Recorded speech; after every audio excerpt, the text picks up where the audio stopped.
विद्यार्थी मित्रांनो, सह्याद्री ट्युटोरियल्समध्ये तुमचं स्वागत आहे. मी जे डिस्टिंग्विशचे 10 प्रश्न दिले होते, त्याच्या नोट्स बनवल्या का? पहिला प्रश्न विचारतोय तुम्हाला. दुसरा प्रश्न विचारतोय मी डेरिव्हेशन्स 10च्या आसपास तुम्हाला डेरिव्हेशन्स दिलेले होते. केले का? नसतील केले, तर मी तुम्हाला काय सांगतोय ते नीट लक्ष द्या. व्यवस्थित लक्ष द्या मी काय सांगतो ते. का मी हे बोलतोय? का तुम्हाला करायला लावतोय? मी माझ्या ऑफलाईन मधल्या सगळ्या मुलांना 2 ते 3 दिवस फक्त केमिस्ट्री करायला सांगितलेलं आहे. केमिस्ट्री. मी त्यांना एवढंही बोललोय, की आपल्या कोर्सवरच्या टेस्ट तुम्ही द्या. ओके, टेस्ट द्या. पण सॅटर्डे संडेला सुट्टी जेव्हा असेल, तेव्हा तुम्ही काय केलं पाहिजे, की फक्त केमिस्ट्री. का? मी तुम्हाला सांगितलंय, पुन्हा एक्सप्लेन करतो बाळांनो, व्यवस्थित लक्ष द्या मी काय सांगतोय ते, की इंग्लिशच्या पेपर नंतर फिजिक्सला 5 दिवस सुट्टी आहे. कसंही तुम्हाला फिजिक्सच करायचंय 5 दिवस पुरत नाहीत. तुम्हाला वाटेल 5 दिवस आहेत. 2 दिवस केमिस्ट्री करूया. चुकून देखील तशी चूक करायची नाहीये. फिजिक्सच 5 दिवस लावायचे आहेत. पुरत नाही वेळ. पण दुर्दैव असं आहे, की नंतर केमिस्ट्रीला एकच दिवस सुट्टी आहे आणि त्या एका दिवसात 16 टॉपिक अवघड जाईल. जर आत्ता केलं नाही तर. मग जर आत्ताच केलं तर? अरे आत्ता जर केलं, तर 1 दिवस पण खूप झाला आपल्यासाठी आणि लकीली यावर्षी मॅथ्सला 2 दिवस सुट्टी आहे. मग काय होणार? जर तुम्ही माझी स्ट्रॅटेजी फॉलो केलं तर 5च्या 5 दिवस फिजिक्सचा परफेक्ट अभ्यास करून, प्रॉपर रिव्हिजन करून पेपर सोपा जाणार. त्या कॉन्फिडन्समुळं केमिस्ट्री पण सोपा जाणार कारण आत्ता करतोय आपण केमिस्ट्री. आत्ता करतोय आणि त्याच नंतर मॅथ्स पण सोपा जाणार आणि पुढे सगळं सोपं जाणार आहे. ओके. बरं आता सगळ्यात इम्पोर्टंट 1च मिनिटं तुमचा वेळ 1च मिनिटापेक्षा कमी वेळ घेणार आहे. हे आपलं ॲप्लिकेशन ओके डाउनलोड करा. तुम्ही जर मला कमेंटमध्ये सांगितलं, की सर ऑल डेरिव्हेशनचा व्हिडिओ द्या. तर मी तयार केलेला आहे. मी कोर्सवर अपलोड करणार आहे. तुमच्यासाठी फ्री ठेवेन. त्यासाठी ॲप्लिकेशन डाउनलोड करावं लागेल. व्हिजन बॅचमध्ये 12th व्हिजन बॅचमध्ये संघर्ष बॅचच्या फोल्डरमध्ये केमिस्ट्री ऑल डेरिव्हेशन्स असा व्हिडिओ मिळेल तुम्हाला. ओके. पण तुम्ही कमेंट करा. ओके. बरं आणि हे आपलं Instaचं पेज गेल्या 4 ते 5 दिवसात नवीन 1000-1200 मुलं म्हणजे माझ्यासाठी हा आकडा मोठा आहे. तुम्ही मला फॉलो केलंय. तुमच्या मनापासून धन्यवाद. बाकीच्यांनी केलं नसेल तर नक्की फॉलो करा. ओके. मग आता 1 मिनिटापेक्षा कमी वेळ घेतलाय. आजचा पहिला प्रश्न. पहिली डेफिनेशन नीट लक्ष द्या. आता मी तुम्हाला सांगत जाणार आहे. तुम्ही नीट लक्ष द्या. काय रे फॉर्म्युला? बघा बघू. Number of moles dissociated divide by total number of moles is known as degree of dissociation. झालं. किंवा ratio of number of moles dissociated to the total number of moles is known as degree of dissociation. किंवा fraction of the total number of moles that dissociated. मग इथं काय दिलं definition? Is defined as fraction of the total number of moles of the electrolyte that dissociate into iron. एक्झामसाठी most important आहे आणि सगळ्यात important percentage जर काढायचं असेल तर अल्फाला फक्त 100 काय करायचंय मल्टिप्लाय करायचंय आणि H प्लस आयन कॉन्सन्ट्रेशन किंवा OH मायनस आयन कॉन्सन्ट्रेशन असेल तर त्याचा फॉर्म्युला असतो alpha into concentration alpha into concentration.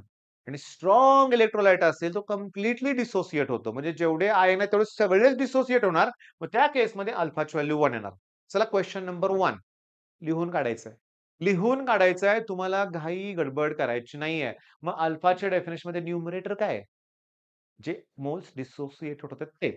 Denominator कोण आहे? टोटल नंबर ऑफ मोल्स आहे. Total number of moles. बरं. या टॉपिक मधला दुसरा जो क्वेश्चन तुम्हाला करायचा आहे, तो नीट लक्ष द्या. मी तुम्हाला सांगतो, इथं काय दिलं रे बघा. इथे बघा, बघा जरा. मी जरा झूम करतोय. मी कॅमेऱ्यात बघतो. दिसतंय तुम्हाला. A pair of an acid and base differing by a proton. Proton म्हणजे H प्लस आहे. बघा. इथे H आहे. इकडे H नाहीये. म्हणजे ह्या ऍसिडचा हा कॉन्जुगेट बेस आहे आणि हा जो बेस आहे त्याचा हा कॉन्जुगेट ऍसिड आहे. इथं H2 आहे, इथं H3 आहे. मग दुसरी जी डेफिनेशन करायची आहे तुम्हाला ती कॉन्जुगेट ऍसिड बेस पेअर करायची आहे आणि मी नेहमी सांगत आलोय कॉन्जुगेट ऍसिड बेस पेअर. काय करा? मार्क्स ऍप्लिकेशन वर जावा. PYQ शोधा. तुम्हाला HCl चा conjugate base which of the following is a conjugate base for HCl विचारतील. Cl मायनस असणार आहे. कॉन्जुगेट ऍसिड बेस पेअर विचारतायत तुम्हाला. पण थांबा ना, मी तुम्हाला सांगतो या पेजवर आता मी झूम करत नाहीये, तोंडी सांगतो. अरेनियस ऍसिड बेस थिअरी तुम्हाला करायची आहे. लेविस थिअरी करायची आहे. ब्रॉन्स्टेड लॉरी कन्सेप्ट सुद्धा करायची आहे. 6 डेफिनेशन करायचे आहेत. इलेक्ट्रॉन पेअर डोनर असेल तर तो बेस आणि इलेक्ट्रॉन पेअर ऍक्सेप्टर असेल तर ऍसिड लेविस. प्रोटॉन डोनर असेल तर ऍसिड. प्रोटॉन म्हणजे H प्लस ना. मग प्रोटॉन डोनर असेल तर ऍसिड, प्रोटॉन ऍक्सेप्टर असेल तर तो कोण असणार आहे? बेस. हे लक्षात घ्या. म्हणजे किती डेफिनिशन झाल्या? 7 नाही 8 डेफिनिशन झाल्या. अरेनियसच्या 2 ऍसिड बेस. ब्रॉन्स्टेड लॉरी कॉन्सेप्टच्या 2, 4 झाल्या. ओके. लेविसच्या 2 डेफिनेशन 6 झाल्या. कॉन्जुगेटची 1 डेफिनेशन 7 आणि अल्फाची डेफिनेशन 8 डेफिनेशन झाल्या बाळांनो, ज्या तुम्हाला करायच्या आहेत. Base is a substance that accepts a proton. Proton acceptor base. Proton donor acid. Bronsted Lowry. Electron pair donor असेल तो बेस असतो बरं का. इथे दिलंय लक्षात घ्या. आणि इलेक्ट्रॉन पेअर ऍक्सेप्टर असतो तो ऍसिड असतो लक्षात घ्या. अरेनियस खूप सोपं आहे. aqueous सोल्युशन मध्ये जर H प्लस आयनच असेल तर ऍसिड, OH मायनस असेल तर बेस. चला 8 डेफिनेशन झाल्यानंतर पुढे बघूया आपण. Amphoteric nature. तुम्हाला बेडूक माहिती आहे ना फ्रॉग? अँफिबियन आहे म्हणजे पाण्यात पण राहतो आणि जमिनीवर पण राहतो. म्हणजे दोन्हीकडे आहे. एम्फोटेरिक नेचर म्हणजे काय? की वॉटर हे ऍसिड प्रमाणे पण ऍक्ट होऊ शकतं जेव्हा ते स्ट्रॉंग बेस बरोबर रिएक्ट होईल आणि water can act as a base when it reacts with strong acid. म्हणजे वॉटर हे ऍसिड प्रमाणे पण ऍक्ट होतंय. बघा इथं हा बेस आहे. NH3 हा बेस आहे according to Lewis theory. Nitrogen को लोन पेअर आहे तो डोनेट करू शकतो तो बेस आहे. मग हा जर बेस असेल तर हा ऍसिड HCl ऍसिड आहे. Water act as a base म्हणजे water has ability to act. Water has ability to act as an acid as well as base. Such a behaviour is known as amphoteric nature. कधीही विचारलेलं नाहीये. पण मी काय सोडणारच नाहीये बरं का लक्षात घ्या. आता मी कुणाचं नाव कुणाला नावं ठेवत नाही. पण बरेच जण सांगतात, की हे 4च प्रश्न करून जावा, हे 2च टॉपिक करून जावा. नाही. कुठल्याही टॉपिक मधला कुठलाही पॉइंट सोडू नका. सगळं करायचंय आपल्याला लक्षात घ्या. 10वा प्रश्न पी-एच. तर तुम्हाला सांगतो. ह्याच्यावर आपल्याकडे सेपरेटवर YouTubeवर व्हिडिओ आहे, की pH plus pOH equals to 14 with numerical. मग पी-एचची डेफिनेशन करा. Negative logarithm to the base 10 of H plus ion concentration is pH. Negative logarithm to the base 10 of OH minus ion concentration is known as pOH of the solution. बरं. आता इथं काय बघा, जेव्हा Na plus आणि cation आणि anion water बरोबर react होत आहे, तेव्हा हे सोल्युशन तयार होतंय. पण याच्यात स्ट्रॉंग ऍसिड, स्ट्रॉंग बेस आहे. दोघेही जर स्ट्रॉंग असेल, तर ते न्यूट्रल सोल्युशन तयार होतंय. पण समजा स्ट्रॉंग ऍसिड आणि वीक बेस तयार झाला असता, तर ऍसिडिक सोल्युशन. वीक ऍसिड आणि स्ट्रॉंग बेस असेल, तर बेसिक सोल्युशन. म्हणजे काय प्रकार आहे? हे हायड्रोलिसिस. मग NaCl हे सॉल्ट होतं ना. मग hydrolysis of salt is defined as बघा नुसतं NaCl म्हणजे सॉल्ट नाही बरं का भावांनो. NaBr, AgCl हे सगळे अमोनियम ब्रोमाइड किंवा पोटॅशियम क्लोराईड हे सगळे सॉल्टच आहेत. Hydrolysis of salt is defined as reaction in which cation or anion or both the ions of the salt react with ions of water to produce acidity, alkalinity or sometimes neutrality. मला याचं hydrolysis परीक्षेत नाही विचारलं कधी. पण मी तुम्हाला काय सांगतोय, तुम्हाला ओळखता आलं पाहिजे, की स्ट्रॉंग ऍसिड कुठला आहे, स्ट्रॉंग बेस कुठला आहे, मग त्याच्यानुसार सोल्युशन कसं तयार होईल. बरं हे तिन्हीच्या तिन्ही IMP क्वेश्चन्स आहेत. हे परीक्षेत आलेत. बफर सोल्युशन म्हणजे असं सोल्युशन, की त्याची पी-एच व्हॅल्यू कॉन्स्टंट राहते. तुम्ही त्यात स्ट्रॉंग ॲसिड ॲड करा किंवा स्ट्रॉंग बेस ॲड करा, पी-एच व्हॅल्यू चेंज होत नाही. A solution which resist drastic changes in pH value when small amount बरं का रे भावानो, स्ट्रॉंग ॲसिड और स्ट्रॉंग बेस और water is added in it. तुम्ही स्ट्रॉंग ॲसिड ॲड करा, स्ट्रॉंग बेस ॲड करा किंवा वॉटर ॲड करा. पी-एच व्हॅल्यू चेंज होणार नाही. ते रेझिस्ट करतं चेंज करण्यासाठी. ओके. ॲसिडिक बफर म्हणजे काय? ॲसिडिक बफर म्हणजे त्यात वीक ॲसिड असणार आहे. सोल्युशन आहे. त्यात वीक ॲसिड असणार आहे. हे बघा वीक ॲसिड म्हणजे समजा असं घेऊया बघा. समजून घ्या weak acid CH3CO acidic acid weak आहे. तर मी त्याचाच कॉमन आयन घेतोय आणि मी सोडियम ॲसिटेट घेतलं.